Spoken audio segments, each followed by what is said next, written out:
It's really a pleasure to be here. I want to thank you and Diksha and Bharat for this invitation. And I was really struck by your introduction to Khaki, where you spoke about how you're concerned both with tangible and with intangible heritage. And a lot of what I have to talk about today has to do with intangible culture, intangible heritage, because it's like looking at ghost signs that appear when a poster or something peels off on a wall or a shop sign falls down and you see what was there before. So when you go back some decades into the history of our city, you realize that the buildings you're very familiar with may have housed other kinds of institutions. They may have been the venues for other kinds of experiments. So this is the spirit in which I want to approach this decade. We have other voices who join us from distant parts. So let me do the following. Let me share my screen, and then you also have something to hold on to in terms of visuals. Yeah, there we go. So here's what I really want to do this evening. I've called this presentation Bombay, a global cosmopolis of the long 1950s. And as a student of cultural history, I tend to be quite committed to this idea of a long decade, because just because we have calendrical devices, it doesn't mean that things happen quietly within a decade, or that the energies that you associate with a particular decade all happened in those 10 years. So when one thinks of the 1950s, I want to really think about Bombay through this period for reasons that I'll unpack as I go along, 1946 to 1963. This for me is the long 50s, where a number of these energies and culture and the arts that I'll be talking about really developed. It's also a way of talking about how certain visionary energies or certain desires for change might have been part of our story here in Bombay even before independence, and they might even have informed independence, and that the energies of the 50s didn't exhaust themselves but came to fruition in the following decade. Also, when I think about the global, I don't want us to see that as meaning that energies from the great international arenas came here. It wasn't a one-way traffic. I also want to think about how figures like Nissim Ezekiel, for instance, or Ebrahim Alkazi, or Homi Bhabha, or Homi J. Bhabha in this case, not the theorist, but the scientist. How did they see themselves as participating in a larger global set of events? How were they contributors to a larger worlding after World War II had come and gone? Remember that it wasn't just India that came out of a period of turbulence and suffering. World War II had visited chaos all around the globe. Europe was in disrepair and coming up through the Marshall Plan. The US had been shaken. Asia was in turmoil. So this decade is really where our particular dramas of national self-regeneration take their place in a larger global narrative about turbulence and redefinition. So this is what I want us to keep in mind as we go along, where it's not just what the international can do for you, it's also what you can do for the international. It's that kind of spirit, which is really a very Bombay spirit. It's an entrepreneurial, self-organizing ethos that you see at work here. And again, when I'm thinking about the cosmopolis here, I'm not thinking only about something that reaches out overseas. I'm also thinking about how the identities of theater makers or painters or poets were remade in terms of how they crossed borders within the country. How did artists in Bombay reach out, for instance, to the Tagorean ethos in Shantiniketan? How did theater makers here reach out to other forms that were prevalent? How did dancers here reach out to Bharatanatyam or Kuchipudi? These are also forms of the cosmopolitan imagination, and this is part of my larger set of stories here. So I want to try and concentrate on ideas, individuals, and institutions. And this is largely where my story is set. And I have a whole range of reasons why this area is biographically important to me. So I'm coming at this not only as someone who's preoccupied with the city of the history, but also someone who effectively grew up here. I went to college at Elphinstone. My father's office was at Army and Navy building. and this is really the libraries, the galleries, the museum, all of this were part of a story of growing up. So what happened here in the 1950s in Kalagoda? Long before Sharda Dwivedi and Rahul Mehrotra designated this zone as a potential arts district. Today, we tend to take that as a naturalized fact that this is an arts district. Now, in the late 90s, when Rahul and Sharda came up with that idea, there were only possibilities of cultural infrastructure. Effectively, the zone had kind of gone into high dudgeon, and it's reinvented itself today. But in the 50s, it really was an arts district. It really was a thriving, throbbing cultural district. And I want to tell you really a series of stories about the people who came through, who entered into dialogues there, who created institutions that were part of a larger public sphere, that were para-academic, and that yet innovated new and experimental forms of culture making. So I'm going to begin with Kamaladevi Chattopadhyay. Many of you will, of course, know her work. She was a member of the left wing of the Congress Party. She was a political activist. She was an early feminist committed to women's rights as much in the domestic sphere as in the political, a very early proponent of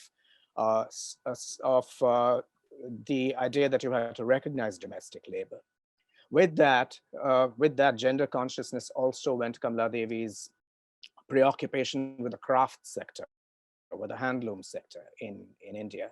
And she worked tirelessly later through the Handloom Board and other parts of the Nehruvian apparatus to restore and to revive crafts and to ensure that questions of livelihood for craftspeople were addressed. But she also was an actor and she was a theater person. And she founded at some point in the early 1950s the Bharatiya Natya Sangh, the offices of which were somewhere near where Khyber restaurant is today in the Kalagoda zone. It was the Indian chapter of the International Theatre Institute. So you can see how she was involved in the political, in questions of livelihood and equity and justice, but also in questions of creativity. And one of her early proteges actually was Ebrahim Alkazi, about whom I'll say more in a bit. And eventually it was at Kamaladevi's insistence that after a great decade in Bombay in the 1950s, Alkazi moves to head the National School of Drama in Delhi in the early 1960s. That's beyond my story here. So I just want to begin with Kamaladevi because normally she's seen as a Delhi person or somehow a national figure, but I also want to think about how she had this very strong Bombay connection and a very strong influence. I'm going to pass from Kamaladevi now to another figure who briefly dominated cultural life in Bombay, Sultan Padamsee, also known as Bobby Padamsee.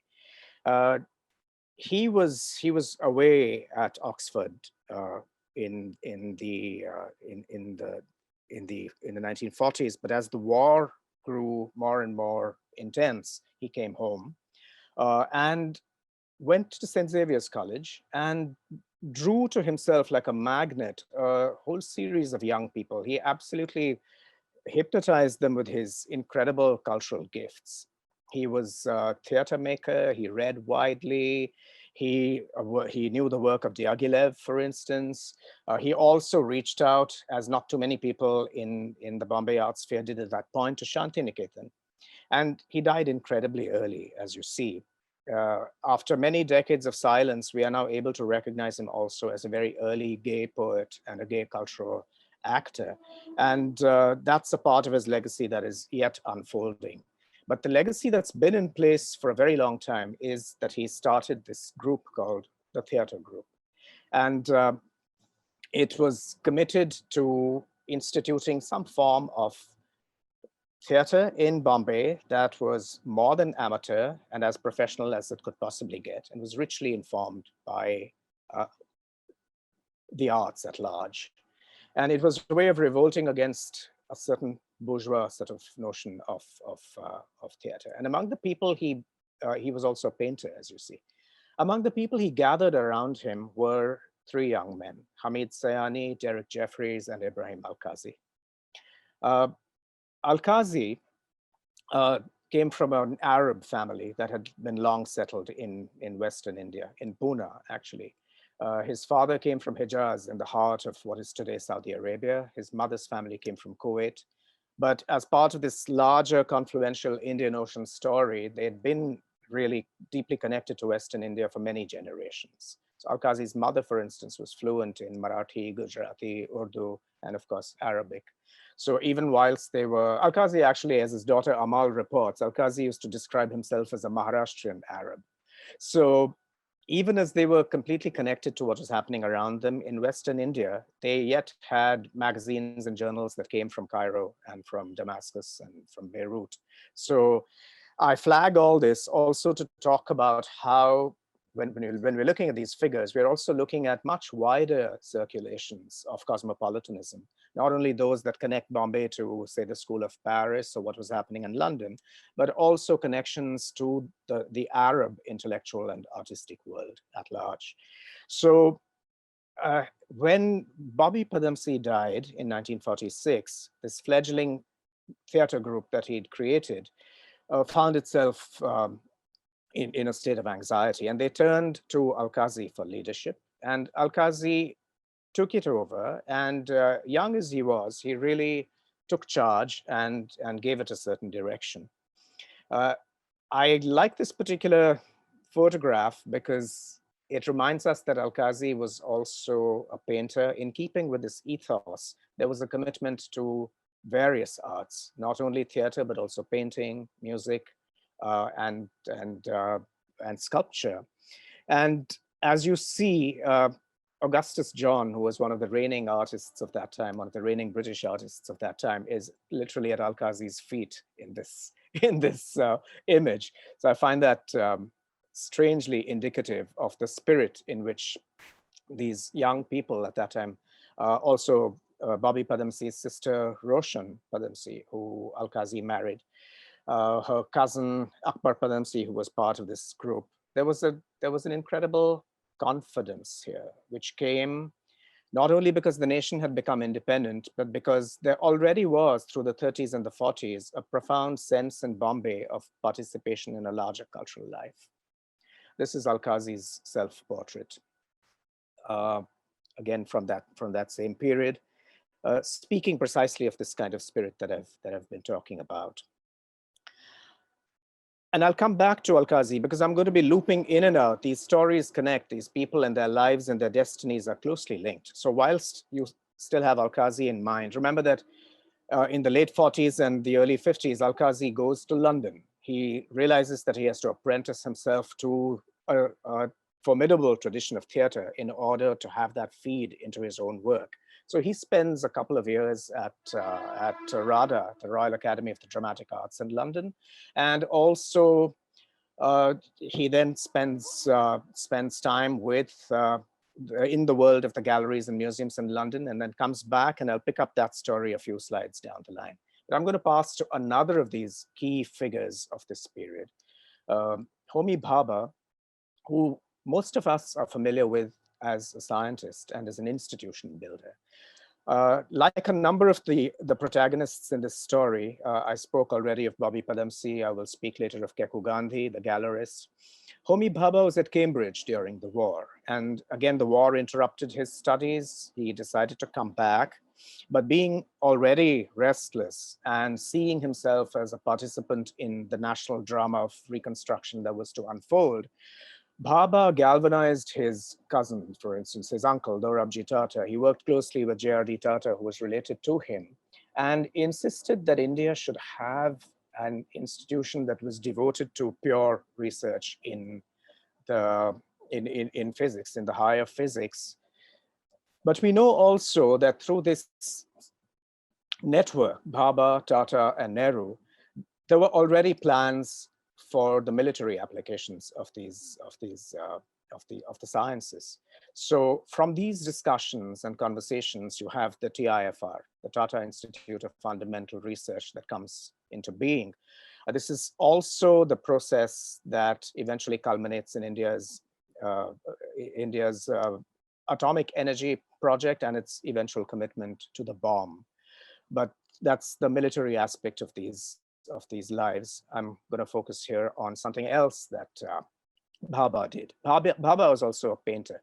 He'd apprenticed himself to a major artist in the Bombay of the 30s, Lal Kaka, and continued to be a painter in oils and watercolors all his life. And he was also a patron.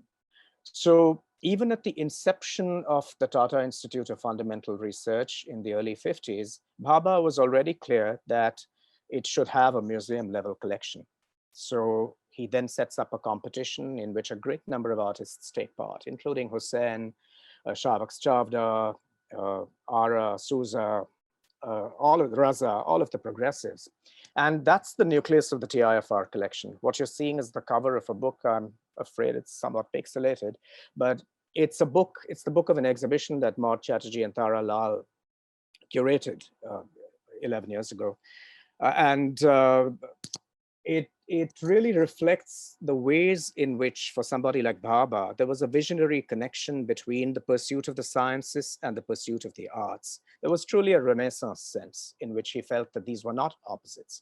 So it's very strange that at a time when Indian pedagogic systems were splitting these two things apart, the hard sciences versus the soft humanities, and then even worse, the arts, which were optional extra for a newly independent country that needed to build infrastructure.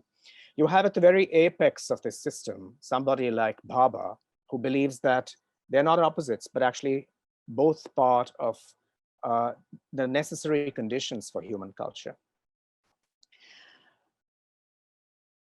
I'm dwelling now 1946. Why did I really take that as my starting point for the long 50s? Sultan Padamsee Bobby dies in 1946, triggering off a series of events that then culminate in the emergence of Alkazi and his circle as major figures in the world of Indian theater. 1946 is also the year in which Raja Rao, who at that point, the novelist, many of you will know his work, Kantapura, for instance, and The Serpent and the Rope. Raja Rao was in Bombay at this time. And it's interesting that the figure that I'm going to talk about a little later is Mulk Raj Anand, another novelist of that period. Raja Rao, Mulk Raj Anand, and R.K. Narayan are regarded as an early trinity of Indian fiction in English. So Raja Rao, whilst he was here, was also a journalist. He was caught up in the freedom movement. He was thinking through and revisiting the Upanishads. And he got together with Sudhakar Dikshit, who was originally a journalist from Patna, but who then came to Bombay and reinvented himself as a cultural entrepreneur. And he set up in 1946 a cultural center that still prevails, it still exists, Chetna. In the first instance, Chetna was seen as being part bookstore, part cultural center, and part chess corner. And Raja Rao worked with Dikshit on this. So people who walked into Chetna in Kalaghoda, 34 Rampart Row, would have had this cafe, which at that point was fairly basic, but then grew more elaborate. But there was also a corner where chess players could congregate. There was also a largish space where people could get together for discussions, which often got very energetic, very dynamic and animated, because of course, people at large were discussing the future of the country. There was also a bookstore where Dikshit and Raja Rao, with their particular preoccupation with Indian philosophy, focused on building up one of Bombay's great bookstores with an emphasis on spirituality, philosophy, and religious traditions. And also for a while, before the Jehangir Art Gallery opened in 1952, Dikshit had an art gallery where the artists of the day would exhibit their works. We have to remember, today we have this very vibrant gallery scene, and these are institutionalized, commercial, professionally run galleries. In the Bombay of the late 40s and early 50s, the venues for exhibition were really varied. There was a place called the International Foreign Languages Center, the Institute for Foreign Languages. There was Chetna. The mezzanine of the Tarapurwala bookshop was once the venue for an Amrita Shergill exhibition, which Karl Khandalavala helped organize. So there were many of these, what we would today perhaps refer to as pop-up exhibition venues. It's interesting that these forms that we think we probably invented today were in some sense, always there in reserve. They were a historical response to a particular state of cultural infrastructure. As I said, alongside Raja Rao, there was Mulk Raj Anand, also incredible as a seminal figure as far as the Indian novel is concerned, thinking here of Cooley, for instance, but his novel. A great and early partisan of a politics that would later be identified with Ambedkar and others in a more definite and politically cogent way. But Anand, as a novelist and a creative artist, was already thinking through questions of how the Gandhian option might not be completely the solution to the problems of India's disenfranchised millions. At the same time, he was reaching out to a larger set of affinities in the world. He had very strong contacts in Bloomsbury, for instance, and also wrote a book on the subject, his memoirs of his time in Bloomsbury. He also worked, as so many people did, with the BBC. He was he was one of the many liberal intellectuals who was involved in the Spanish Civil War. He saw some action there. We're not quite sure what kind of action. He's unlikely to have been the battlefront, but he certainly was there, was reporting from, and was participating in an intellectual sense with that great resistance to tyranny and fascism. And he brought all of these experiences home with him. And also the sense that one had to communicate across the arts, that specialization in the arts was dangerous. So modeling his new initiative on initiatives in England at the time, where there was underway already a movement to bring architects and writers together to really think through what the ground realities of new ways of being might be. It's marvelous to think of how utopian ideas were current, even at a time when the war had absolutely destroyed the fact of habitation, urban relationships, traumatized people. And yet there was this visionary energy, whether it was in London, whether it was in Glasgow, whether it was indeed in Paris or in Bombay. So Mulk Raj Anand, with a set of colleagues who included Minette de Silva, she doesn't usually get play in this story, now more recently. So I thought I would bring her into this, oh, there we are. Minette de Silva was born in Kandy. She was Sinhalese. As was the way with a number of members of this circle, she really had a considerable transnational mobility and an ability to connect with fellow spirits and seekers elsewhere. So she spent a considerable amount of time in Bombay. You see her here at this, one of the many World Congresses of Intellectuals that took place in the late 40s and early 50s. It was a time when utopian internationalism was very strong, and clearly you see why. So in the picture you have Picasso. We're all used to seeing Picasso paint spattered or in his beret or something. He looks unbelievably formal in this picture, but it is Picasso. There's Minette, and there's Mulk Raj Anand here. So Minette de Silva, Mulk Raj Anand, and a set of other colleagues set up MARG, which in the first place meant it actually refers to architecture in its title. ARG is Architecture Research Group, but it also was, as the first editorial points out, a play on the Sanskrit idea of the path, and it was a way forward. Part and parcel of that iconography of the pathway forward into a future which would be defined in terms of its modernism and its essentially urban location, but would also embrace and engage with what came to it from the tradition, what came to it from rural realities. So this is literally the first cover of volume 1 of MARG, volume 1, number 1. And it was published from the Army and Navy building, and the offices of MARG continue to be there. So that's a history that continues to this day. And I'm going to pass on now to 1947. This is a kind of a chronological account, but with the stories looping. And I thought I'd dwell a little on the progressive artists group. The more I've looked at this period, the more I've been critical of a tendency within Indian art history to privilege the progressive artists. whilst ignoring a lot of the other incredible positions that were swirling around the progressives as well, and of which they were a part.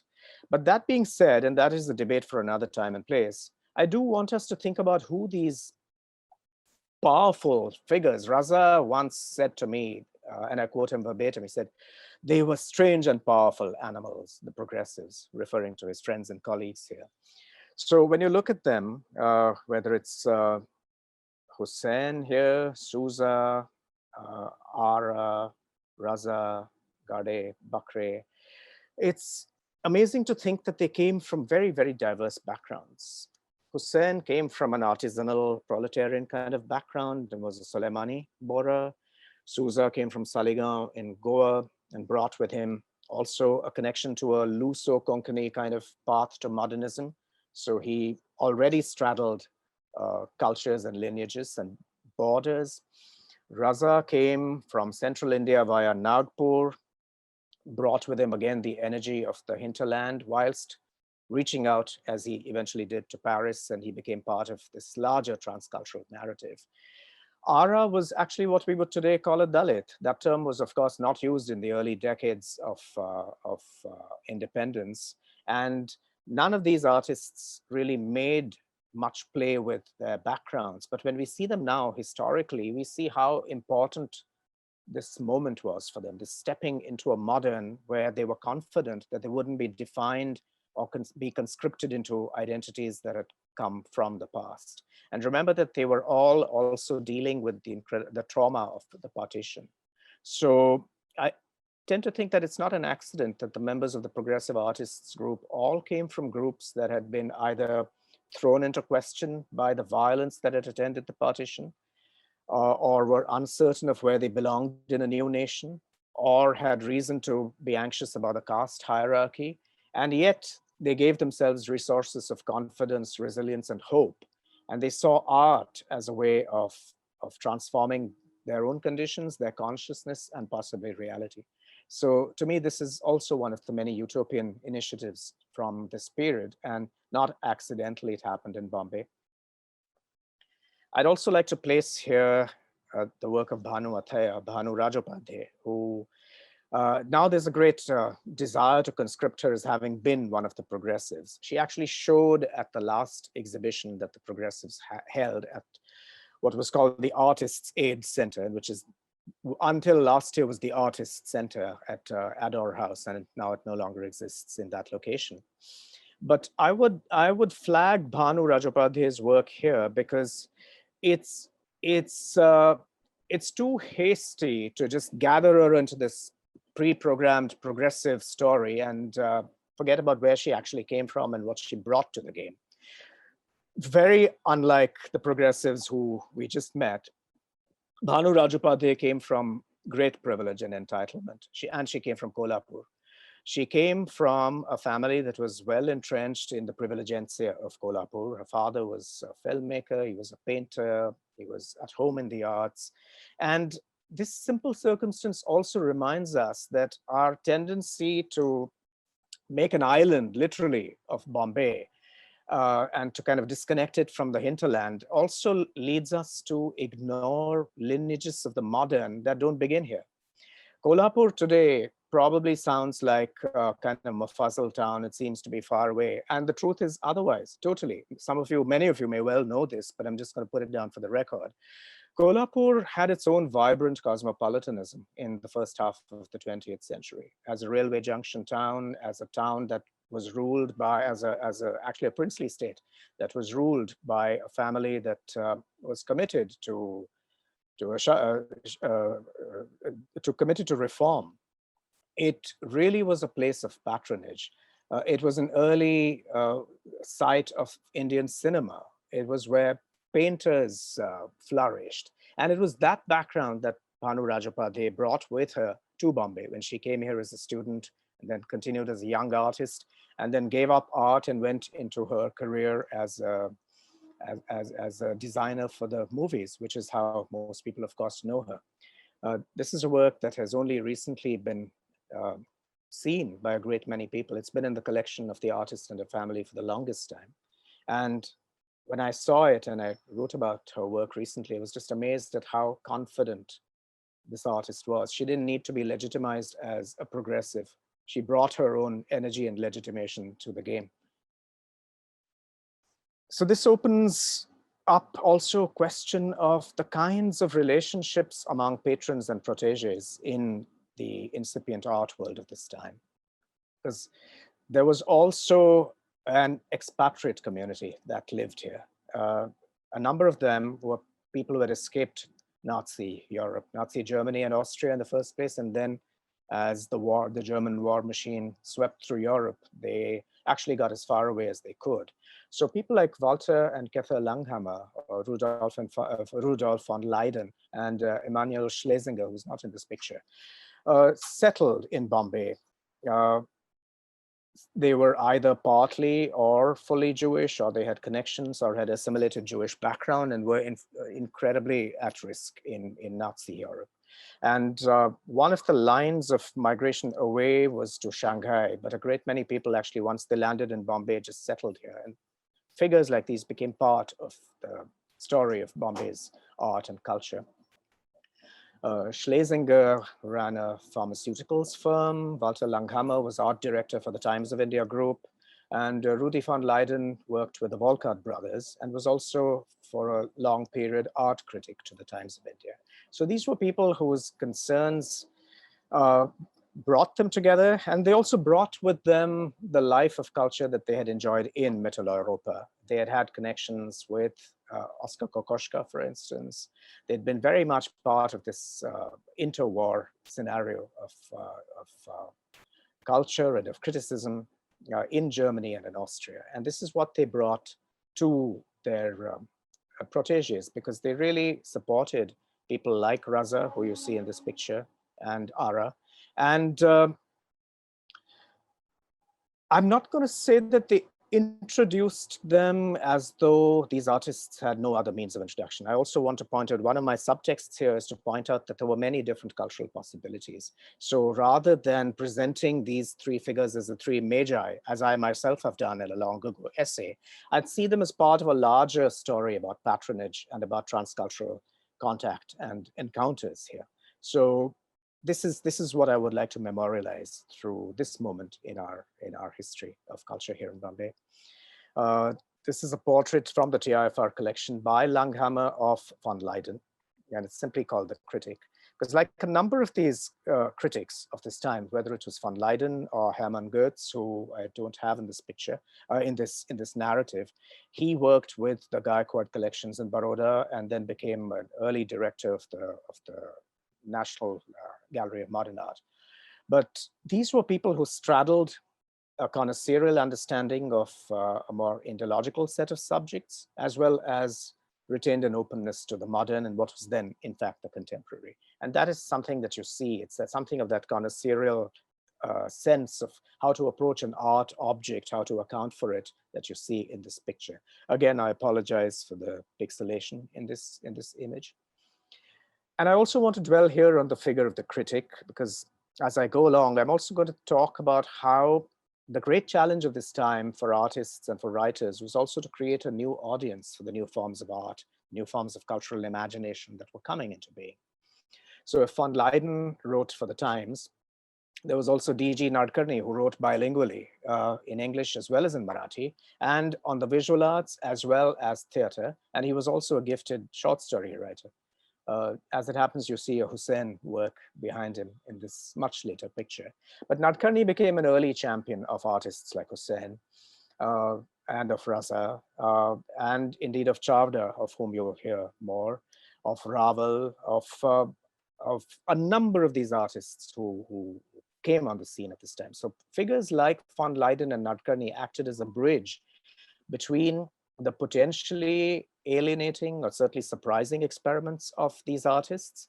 Remember that they were exploding onto a scene which for a long time had been essentially navigated through associations like the Bombay Arts Society, which had been more or less bourgeois in its tastes. I'm not saying it wasn't open to the modern, but it had a certain stable sense of what was acceptable in the arts. So some of these new, more expressionist, more adventurous experiments came as a surprise to the audience. So criticism was very, very important as a means of linking artists to audiences and to creating a climate of discussion, where art would be not something confined to the specialist connoisseur, but would also be part of a larger discussion. And these these figures were committed to the idea that the arts and culture were part of a new national scene that was emerging, not decorative, not something that was just a sign of accomplishments, something that was integral to the new India. I've been talking about Chavda, so I have him here. Shavak Chavda, now again, is a figure who's sort of fallen off the map, but he was one of the key actors in the story of the 50s and 60s, and well into the 70s. Badri Narayan, in a beautiful essay written for the Lalit Kala Academy, speaks of some of these artists as artists of the third period. So this is his way of thinking about what we would today call the first generation of post-colonial Indian artists. Chavda trained in England. He was at the Slade School. He came back, and he was, I mean, from his training, he could easily have spent his whole life being an artist given to a certain kind of academic realism, a certain figurative idiom. In fact, at every phase in his life, he moved out. He embraced abstraction at a certain point. He worked with what we might speak of as neo-tantric symbolism, and he was open to the world of dance. So he's one of these artists who used to attend musical concerts and dance recitals and make incredibly swift and memorable sketches, drawings, many of which appeared in the pages of Marg. And there's, if you will, a dynastic connection, because Shavak Chavda was married to Khurshid Wazifdar, and Mulk Raj Anand was married to Shirin Wazifdar. And these three sisters, Shirin, Roshan, and Khurshid, were major figures of the day. They were trained against some opposition from their community, as we read. They were Parsi, as you see. They reached out to, also, by the way, a quick footnote here. It's conventional to speak of how the Parsi community has somehow not been connected to the larger traditions. This is patently untrue. There always have, for instance, been classical musicians. Pandit Firoz Dastoor comes to mind, Jalsa Balapuria. So there's in fact, through the medium of the Parsi Natak, there was always a connection between Parsis and other kinds of local, if you will, regional traditions that is seemingly sort of invisible to us today. So the Wazifdar sisters were dancers, they were researchers into dance, and they were choreographers. And their project, whilst on the one hand, it seems like they were recovering and retrieving Bharatnatyam, they were working with Kuchipudi, they were open to many other forms of dance. It's one of those intriguing projects which reached back to the tradition, but brought that forward into the modern. And I'm often tempted to think of how tradition is always a very special form of the modern. It's not something that was out there and back then. It's something that is actually reinvented for the now, for the present. And it's really through these connections with dance that Chavda then also gets involved with the movies. He designed the costumes and sets for a film called Amrapali, which is a historical. So you see how also these are expanded practices. They weren't just people who sat down in the studio and made work for something like a white cube gallery, although this was a little before white cube galleries. They also reached out to dance. They reached out to the world of publications and publishing. They reached out to cinema.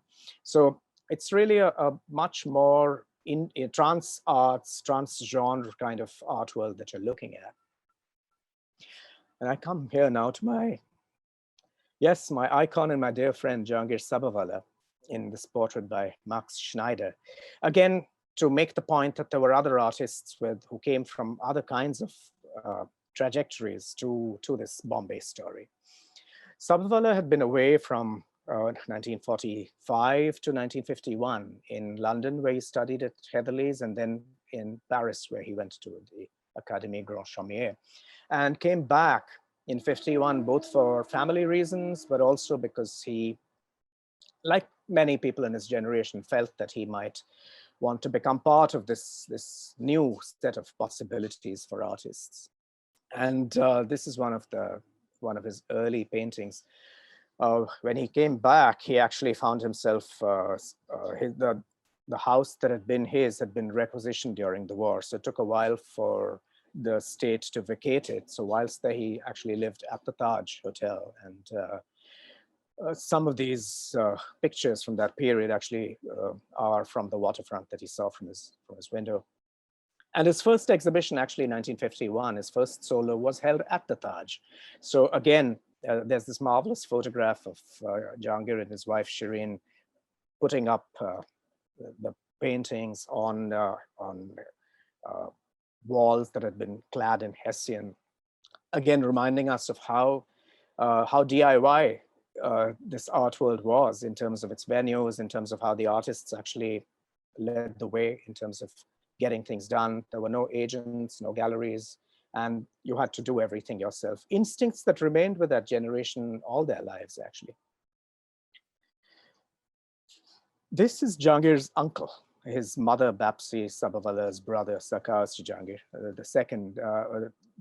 For 2 generations, they used the surname Ready Money because the background was that they had been Shroffs of Surat who were early they funded the East India Company, made their fortune in opium, later in cotton, and then were benefactors on a grand scale, as many of us know. So whether it's the CJ Hall, which is today the National Gallery of Modern Art, or indeed the Jehangir Art Gallery, we owe it to the Ready Money family. And Sir Cowasji Jehangir was instrumental in commissioning the Jehangir Art Gallery, which for decades, until the rise of commercial galleries in Bombay, was the venue where artists showed their work. And it's a little story from 1952 because it brings 2 very intriguing people together. Sir Cowasji Jehangir, who also had a collection of Chola bronzes, but was open and responsive to the new. And Durga Bajpai, who came back, he belonged to the famous Bajpai diplomatic family. He'd studied at MIT, Massachusetts Institute of Technology, with Alvar Aalto, the Finnish architect. And he brought these questions back to India. From Aalto and from the tradition of Nordic architecture, he brought with him questions of how to make architecture socially relevant, how to make it participatory. And from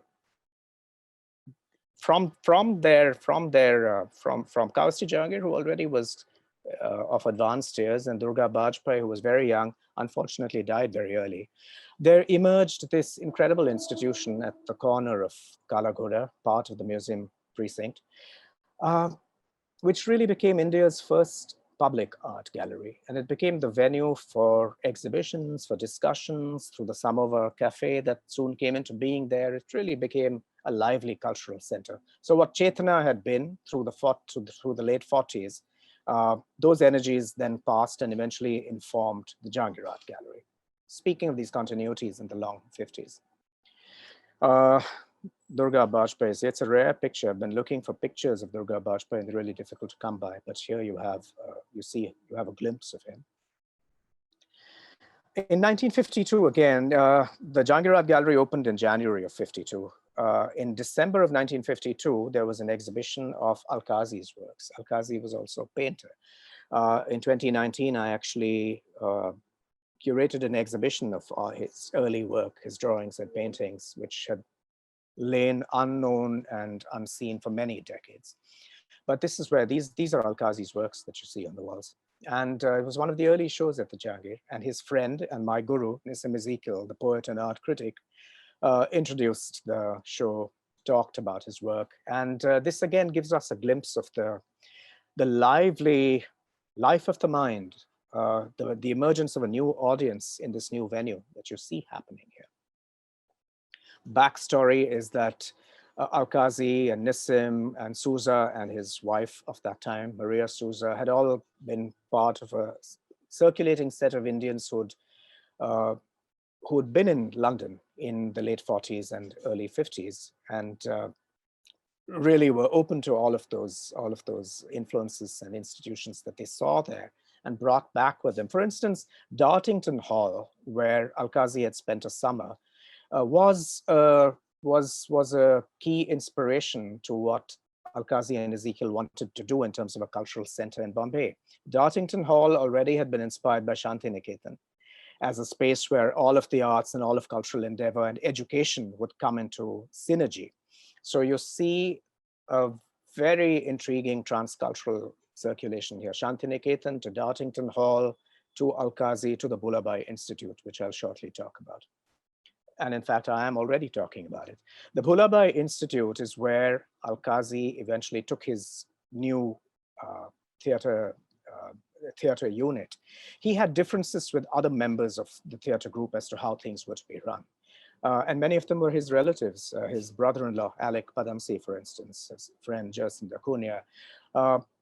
There was a rift in that otherwise marvelously united group of friends, because to a number of them, theater was something that they would do as amateurs, because they all had day jobs that they needed to get on with, whether in advertising or in academia. For Alkazi, theater was life. It was a governing passion. So he took his adherents with him to the Bulabai Institute, which Soli Batliwala and Madhuri-ben Desai had started on Warden Road. And it was a bungalow, and it became the venue for artist studios.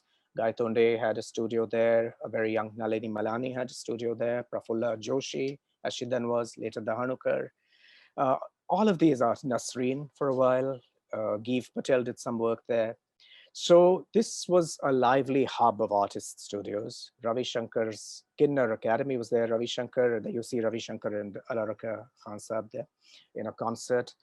And of course, there was the theater unit. So Alkazi went back and forth between the Bulabai Institute and his home further along Warden Road, where he had a rooftop, a terrace theater, which he created called Meghdut. Vitthal Court, the top of Vitthal Court was his rooftop theater. So once again, a lively circulation of people.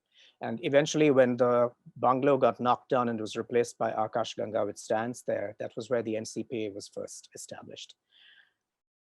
So the next three slides have to do with a didactic set of exhibitions that Alkazi set up between 1954 and 1957 called This is Modern Art. And today, when we have this auratic sense of the original artwork and so on, it might come as a surprise to know that all of these things that you see are pages that Alkazi cut out of his large collection of art books. So there was an exhibition on Picasso, one on Matisse. I mean, it went in good order. I mean, he started with the Italian primitives, went through the Renaissance, came up to the 18th and 19th centuries, and then came up to the 20th century. And this was his way of saying to this audience, this is everything you need to know. This is what you need to equip yourselves with in order to develop a sensibility. And all this was happening in real time. Remember that a number of these figures that we now regard at a great distance were either had recently died or were still alive, and their works were still circulating. So in that sense, this conversation about what Bacon was doing or Picasso or Matisse was being held in, as it were, profound connection with what was going on in New York or London or in Paris or in even Kassel at some point during this period. The strange Sputnik-like, UFO-like thing that you see is actually, this is the auditorium gallery of the Jehangir Art Gallery, and this used to be Gallery Kemal. This is now the Hirji Gallery. This is the, I know people used to call these things brochures. We now call them catalogs. So this is the brochure in which Alkazi set forth his manifesto for the series of exhibitions. And in fact, he marks it, in fact, as a survey, as a historical survey. So he definitely saw himself as an art educator, and he felt that there was a very important function to be played. This is Alkazi himself giving one of the lectures that were part of this set of didactic exhibitions. You know, it's strange how maybe 15 years ago we thought we discovered the curatorial walkthrough. And in fact, there is a prehistory for that.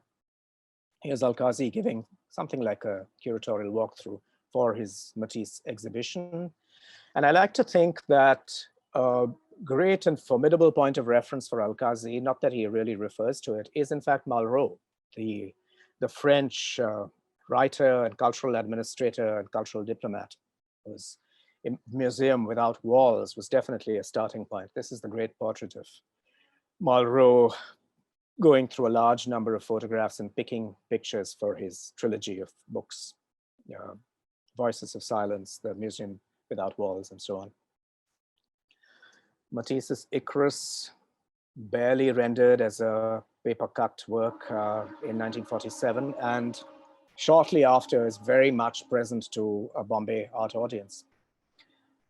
Coming up to 1959, very nearly at the end of my story, I thought I'd just talk about Karl Khandalavala, the story of the long 50s, because that rather melodramatic film that I certainly saw a couple of years ago, and which all of you have seen, on the Nanavati case, you may have seen Angad Bedi playing Karl Khandalavala, who was it was a crime of passion. You all know this, so I'm not going to repeat the facts. But Commander Nanavati was a dashing figure, a naval officer who had shot his wife's lover, and Khandalavala was his lawyer. And through great flamboyance and legal acumen, he got his man not quite off, but there was a general conspiracy of the genteel to make sure Nanavati didn't really come to any great harm. The jury is literally out on that, because that was the last case that a jury ever tried. It was then seen that matters were too emotive to be left to a jury. I don't know what to say about that, but I want to focus on Khandalavala as a connoisseur, as a critic, as an art historian, and also someone whose love of the arts really was not constrained, as so many people find themselves constrained today. He did not think he had to choose between the ancient, the so-called medieval, the early modern, or his contemporary. So he was very close to Amrita Shergill, who had died in 1941. So this is the book that he wrote about her. It's the first monograph on her, which he wrote, and for a long time was a standard work of reference. Over on the other hand is his work on his book on Pahadi miniatures, and eventually his collection passed to the CSMVS. So if any of you want to see his collection, Khandalavala's collection, it's on view at the CSMVS. It has a section unto itself and demonstrates the eclectic breadth as well as the depth and intensity of his commitments as an art historian. Coming up to the end, I have two gallerist stories. Kali Pandol and Kekoo Gandhi were Bombay's earliest commercial gallerists. They'd been part of this story of Bombay art for a long time. Pandol was the inheritor of a clock-making company, D.R. Pandol and Sons, in the Fountain. He was a fellow traveler and an enthusiast of art, and eventually in 1963 he opened a gallery, which has in more recent times morphed into one of our finest auction houses. And this is the story of institutional change and transformation. And Kekoo Gandhi, whose story is better known, Kekoo again had been grounded by the war and interrupted his studies in Cambridge, and discovered a prisoner of war camp with Italians there who were painting. And that was his entry point into the world of painting. He then became part of the story of the progressives, the Bombay artists, was a friend of Langhammer and von Leyden and Schlesinger. And also along the way set up a frame shop, which takes its name from the business that he was actually supposed to be running. I mean, chemical moldings, which is shortened to Chemold, and which of course is today in a new venue, Chemold Prescott Road. So I'll end with Kekoo, because in Kekoo you see how all of these energies that had to do with art making, with art pedagogy, with the creation of institutions, whether ephemeral or permanent, also passed into a larger domain of advocacy and lobbying. Kekoo was instrumental, for instance, in making sure that we had a branch of the National Gallery of Modern Art here. He was involved, he was always engaged with the ministry, what preceded the Ministry of Culture in Delhi. And he also was very early in the game of taking Indian artists abroad. So he would show them, he wanted to show them in Tehran, showed them in Dusseldorf, showed them in Paris, showed them all over the place, really, and supported Indian diplomacy in presenting Indian artists in Venice and in Sao Paulo. So with this image of the Bombay art professional in a far larger world, I'm going to close my story of the long 1950s and how they are still very much with us in spirit and in actuality. Thank you very much for your attention. Thank you so much, Ranjit. That last line was really evocative. They're still very much with us in spirit. One thing which we wanted to ask you was, what about the interplay with films? You've talked about all the cross-fertilization between the various arts. Is films, was it in a silo? Did they interact, if at all? Was it looked on as the outsider, films? I don't know if it was partly, Farooq, thank you for the question in the first place. As I said, someone like Shavak Chavda was definitely involved in elements of costume design and scenography. Bhanu Rajopadhyay went into the movies, but of her own choice and with no coercion of any kind, she decided that she didn't want to continue with her career as a visual artist. So there was a certain traffic, if you will, between the forms. R.K. Lakshman's hands are the hands of the cartoonist in a Gurudutt movie, for instance. So I'm going to get mixed up and give you the wrong name. I think it's Mr. and Mrs. 55, but there are many people in this audience who will know better. But the cartoonist's hands are Lakshman's hands. So there's certainly traces of this, but I don't know if this had to do with the very different scales at which the two art forms were working. Cinema, with its appeal to a mass audience, the visual arts, of necessity, perhaps with a smaller audience. And it might also have been a question of maybe language.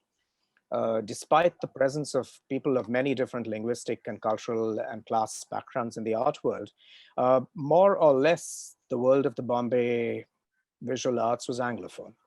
And the world of Hindi cinema was, of course, Hindustani and Urdu in the first place, and then more Hindi. So I'm speculating here. Someone has to do a history of this, but these might have been some of the reasons why there might not have been a closer interaction. Question from Vinayak. What was the contribution of the Bombay Art Society in making Kalagoda the hub of the arts, and when did it first start? Two ways of responding to that question. The Bombay Art Society comes from a venerable pedigree, but when these artists that I talked about in the 50s came onto the scene, the Bombay Art Society was actually the enemy, because it represented all the static and sedimented notions of taste, patronal taste, viewerly assumptions. So they actually showed in other places. They did not show necessarily under the auspices of the Bombay Art Society, although that is also not it wasn't such a confrontational face-off. So the Bombay Art Society would sometimes show at the University Convocation Hall, for instance. That was a venue for its annual exhibitions. It would show at the Princess of Wales Museum, now the CSMVS. But with the Bombay artists, the progressives among them, they would show at the Artists Aid Center, for instance, or they would seek other venues. But I don't know that I would give the Bombay Art Society a certain centrality. Sir Cowasji Jehangir, who I mentioned, was actually the first Indian to preside over the Bombay Art Society. It was really very much a British or more expanded European dominated body until pretty late into the 40s. So it's subsequently played more of a role. It was for a long time integral to the Jehangir Art Gallery's functioning. Question from Shivangi. How did Bombay's vibrancy as a cultural hub compare to other cities, their Indian cities in this period? In the 50s? Yes. I would place it, if I had to do this, I mean, I'm taking a view in this particular presentation. I was kind of taking a view of what happened within. If I had to take a comparative view, I would then see it in connection, say, with, again, through the long 50s, well into the 60s. I would place it against a Delhi that was also emerging from the partition. I keep saying the partition because independence was indeed a great and glorious thing, but it was heavily shadowed by the partition to a degree that is maybe unimaginable to much younger people today. And Bombay may not have faced, it faced to a certain degree, it confronted the refugee problem, but the refugees here were distributed outside the main metropolitan center. They were actually set up in literally refugee camps, which we know of. So, and then there was a a barter of refugee properties and so on. So Bombay had a different relationship to the partition. In Delhi and Calcutta, you actually had people come right into the city, and there had to be architectural and town planning solutions immediately. But this also meant that people who had been displaced, say, from Dhaka or from Lahore, came into these cities. They brought those energies of needing a fresh start all over again. So Shilpi Chakra, which had been a Lahore association of artists, then had a new lease of life in Delhi. Eventually, you have the Triveni Kala Sangam as a cultural center. It becomes a great hub. Calcutta is drawing on its Shantiniketan connections. It's also drawing on the Communist Party's patronage for certain kinds of art. So major figures like Chitta Prasad or Sunil Jana, the photographer, emerged from that whole crisis and that scenario. So each city, each major city in India at that point has its own very important and vital narrative. Question from Adil. He wants to know, where was art exhibited before the galleries as we know of today opened up? Oh, at Chetna, I touched on that, but maybe too lightly. At Chetna, at the Convocation Hall of Bombay University, the Mezzanine of Taraporwala, bookshop, at the Prince of Wales Museum, now the CSMVS. From 1952 onwards, at the Jehangir Art Gallery. Did I say the Artists' Aid Center? The Artists' Center too, yeah. Yes. So a number of these, not quite temporary, but pop-up or multi-purpose. And at the CJ Hall. Remember that the CJ Hall was a multi-purpose hall until pretty recently. It's been the NGMA only for a little more than 20 years. It had so that also was where art exhibitions were held from time to time. But eventually only sales of textiles and finally boxing matches before it was yes, retrieved for the boxing matches of culture, but that's another story. Question from Smriti. Whether there was a lingering influence of the Bombay school in this long decade, which popular history recounts and which was subdued by the progressive art movement and the progressive art group. Well, I've actually devoted much thought to this, so I can give you a reasonably biased view. Some years ago, well, quite a while ago, in 2015, I co-curated with Susan Hapgood an exhibition called Indian Modernism at NYU's Gray Art Gallery. It was the Indian collection of Abbey Weed Gray.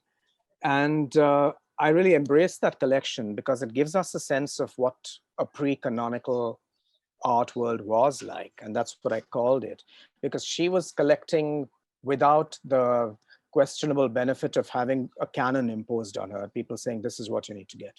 So when you look at the 50s there, or the 60s there, it's a much, much wider gamut of people who are present, positions, artistic positions.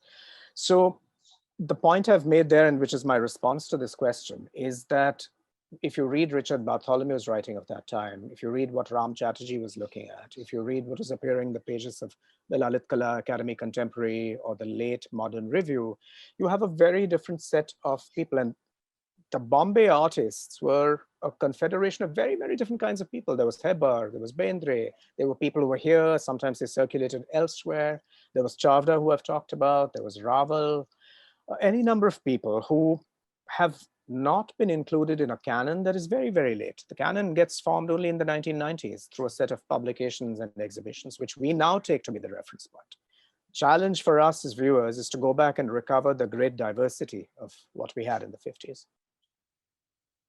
Faiza's question is on what was the kind of support that they received from the galleries and curators, which would have helped them reach such fame. In the 50s? Yes. There were no curators. Okay. There were no curators anywhere in the sense that we understand them. Again, I'm both delighted and perturbed by the way in which we normalize institutions and roles that are recent and relevant to our times and assume they were always there. So in writing on this subject, I've sometimes used the word proto-curator because, you know, the idea of an independent curator comes into being only in 1969. And not before. Before that, curators were people who were attached to museums and had special functions in terms of style, period, medium, and so on and so forth. So what we have in this period in the 50s is really a very different kind of organizer. Sometimes the artists were their own organizers. So you can see how, for instance, Sousa played that role. Alkazi definitely, I mean, they modestly called themselves organizers, but Alkazi was very definitely a proto-curator, whether it was that series called This is Modern Art, or when he helped set up exhibitions of his friends, or chose the work of, say, Tayyab Mehta or of Hussein. It is the curatorial imagination, but the term didn't exist. Okay. Question from Tushar Shetty. Where can he read more about the history of the city that focuses on this interplay between these art figures? You know, various people have, I mean, you'll see glimpses of it in various places. I think Yashodhara Dalmia's book on the progressives, the moderns, has a sense of that. You'll see glimpses of this in the writings of Richard Bartholomew. I don't know that there's a singular book on the subject. And scholars who've addressed this period will talk about some of these figures. But there's a set of books on Alkazi that are on the way. I'm writing one of them. Other scholars are writing others. So there'll be more of a sense. There are, in fact, 2 books already on Alkazi where you will have evidence of this. It may not be the stated subject, but these are the forms of imagination that these books bear witness to. Parul Dave Mukherjee's book on Alkazi as a theater maker in the arts. Question from Sifra. Can you tell us more about Nissim Ezekiel and his engagement with artists, poets, writers, and theaters? You did mention him, but she wants to know more. Of course. And why not? I mean, for Sifra, this has particular relevance. Yes. As a member of the Bene Israel community. For me, as someone to whom Nissim was really a guru and an early mentor figure. Nissim, again, was someone who didn't identify his cultural practice in narrow terms. I mean, in common with many of these people, he reached out in various directions. Of course, he was a poet. That was a key commitment. But he was also, at some point in the 50s, by the way, he was general manager at Kemold Frames. So he worked for and with Kekoo. But he wrote about art. And he and Alkazi were close friends through the late 40s and across the 50s.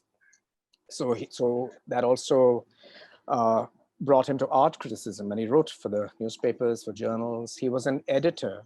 He was the founder editor of Quest, for instance.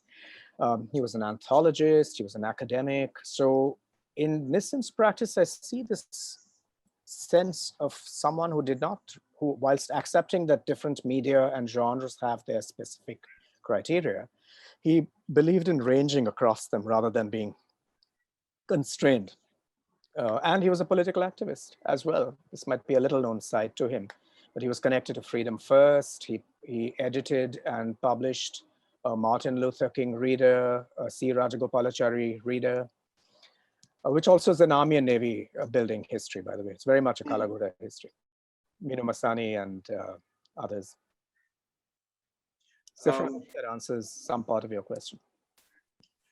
Question from Raghuram. He wants to know, where does the JJ School of Art figure in this story of ours? A number of the artists that I referred to were in fact students at the JJ School of Art. Not Hussein, but and some people who were marginally in the story, and I may not have shown pictures, but for instance, Akbar Padamsi, Tayyab Mehta, Raza was there, Sousa was briefly there. And Bhanu Rajopadhyay as well. So the JJ School was very definitely a part of the story. But then, as now, I think the tension was between the academic program of the school and whatever was happening in the more open field of artistic practice. That being said, it is too easy for people to think that the JJ School was some sort of static place. It never was. I mean, I would argue, I have argued, and I would encourage more and more people to really embrace the history of the JJ School and see how it changes across the first half of the 20th century. From Gladstone Solomon onwards, how there are different kinds of pedagogic changes get instituted. This is subject for another lecture. But there was also a very close connection between the school and the museum. Often the superintendent or the principal of the school was also the curator of the Prince of Wales Museum. So from a certain period in the 30s and 40s, You have amazing works of the Bombay school, Dopeshwarkar, for instance, Ahivasi, absolutely jewel-like works by these JJ school artists and teachers, because Gladstone Solomon was in both places. You might see it as a conflict of interest, but thank God for some conflicts of interest. Okay, I think we're moving on to the penultimate question. Did art in this period reach the lower classes, or was it the preserve of the privileged in this period that we spoke about today? My sense is that it was, I wouldn't call it a preserve of the elite alone, because remember that this is also a time of social transformation. There's a rising middle class. There's an older set of colonial era elites that are being reinvented. There are new voices. There's a new middle class. So I think institutions like the Jehangir Art Gallery actually open up to embrace that new middle class that has been the beneficiary of the reforms of the 1930s. You know, I'm speaking of the long 50s, but again, we have this mad idea that 1947 was some clear line between empire and independence. Wonderful things happened in the 30s. The city expanded, more people came to it. They formed new communities. There were reforms in education. There were opportunities and livelihood. So there were different kinds of people. And I think when the doors of the Jehangir Art Gallery opened, they opened for all classes who were then engaged with in different degrees. I did say penultimate, but there are two more questions which have come in, Ranjit. So I hope you'll stay with us. Did the Congress for Cultural Freedom play a role in the art world of the time?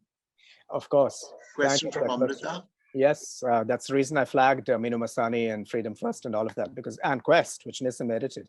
I used to joke with Nissim, and he never saw the comedy of it. He always used to get rather angry. I used to say, you know, Nissim, so much of your work was funded by the State Department. I mean, this was a CIA job. And he would say, look at the benefits of what happened. We had to, you all know the story. And Amrita, you've asked the question, you know the story. The Congress of Cultural Freedoms was really a Cold War initiative that was intended to mop up some kind of liberal, non-communist left and bring it over to the side of the free world. And I think that gained in intensity after the events of 1956 with the Soviet tanks in Budapest, the whole business in Hungary and all of that. So yes, so the Congress of Cultural Freedoms certainly supported, that's another incredible nexus, Congress of Cultural Freedoms, the Tatars, and others. So yeah, that's a great Bombay story. So Quest here, Stephen Spender, an encounter elsewhere, and so on. So that's scholarship is getting into that story now. It was just a fact of my teenage years. I just knew these things. Today it's all being archived and studied by academics. But yes, we have to acknowledge that this and also accept that to many Indians, to many people in the non-aligned world, the Cold War was a field of opportunities. You know, and many of us were perfectly aware of what was going on. We weren't innocent people who somehow had the wool pulled over our eyes. We can't let you go, Ranjit, without a comment from you on the current art scene in Bombay. It's flourishing. Which is specifically the question from Faiza. Can you tell us what artists in Bombay today are doing and working on? They're doing many, many things. And as I was just saying, because we did a soft opening of an exhibition that's an edit of the Melli Gobai retrospective that Nancy Arjane and I curated last year at the NGMA. It's opened, it will be open to the public at Kemal Prescott Road, speaking of Kekoo, next week. So it really was an occasion to think about the great distance that the Bombay art world has come and how amazingly it's linked to a global world, whilst yet being anchored in the immediate and the local. My response to it is that then, as now, people have artists have multiple contexts that they're part of, and they're developing forms of dialogue and engagement to be part of each. And it was a challenge then, it's a challenge today. But I think our artists are equal to that challenge. Yeah, but we have to see what happens once the pandemic actually recedes. But it's a completely different cultural infrastructure to what I've been talking about. And yet, as I said, you still have that DIY spirit. You still have that entrepreneurial kind of sense of what it means to have an artistic practice. those are very Mumbai things. I think we've reached the end of the questions, Ranjit. There are many, many compliments. Fascinating, invigorating, enjoyable, brilliant.